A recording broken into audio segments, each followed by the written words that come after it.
کھڑا کر، کیا کر، میرے لیے ایک خیمہ اجتماع بنا، یعنی وہی ہیکل۔ سب سے پہلا جو اس کا لفظ ہے خیمہ اجتماع پڑا، پھر اس کے بعد اس کو مسکن بھی بولا جاتا ہے، پھر اس کے بعد اس کو ہیکل بھی بولا گیا۔ میں آپ کو بتانا چاہتا ہوں، خداوند خدا نے موسیٰ سے کہا کہ تو اس کے درمیان میں سینٹر میں ایک لمبا سا بڑا سا کمرہ بنا، اور وہ کمرے کو اس نے 2 حصوں میں بانٹ دیا۔ اس کا کیا مقصد تھا؟ وہ 2 حصوں میں اس لیے بانٹا گیا، اس کے سینٹر میں ایک پردہ لگا دیا گیا۔ اس پردے کا مطلب یہی تھا کہ خدا باپ کی انسان کے ساتھ ناراضگی ہے۔ اس کا ایک حصہ جو تھا وہ پاک ترین مکان بولا جاتا تھا، اور ایک حصہ جو تھا وہ پاک مکان بولا جاتا تھا۔ یہ 2 حصوں میں بانٹا گیا۔ یہ 2 حصوں میں بانٹنے کا مقصد یہی تھا۔ میں آپ کو بتانا چاہتا ہوں کہ خدا اور انسان کے درمیان ناراضگی تھی، بغاوت کا پردہ وہ کھڑا ہو گیا تھا خدا اور انسان کے درمیان۔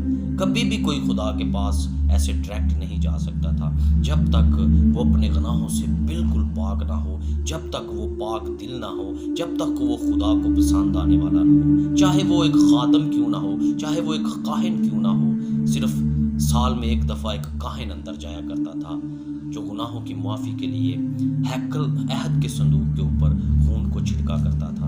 میں آپ کو بتانا چاہتا ہوں کہ اگر اس میں تھوڑا سا بھی گناہ پایا جاتا تھا تو وہ اسی وقت اس کمرے میں بسم ہو جاتا تھا۔ خدا غصے میں تھا، اس لیے کہ انسان نے گناہ کیا، خدا کو خوش نہ کیا۔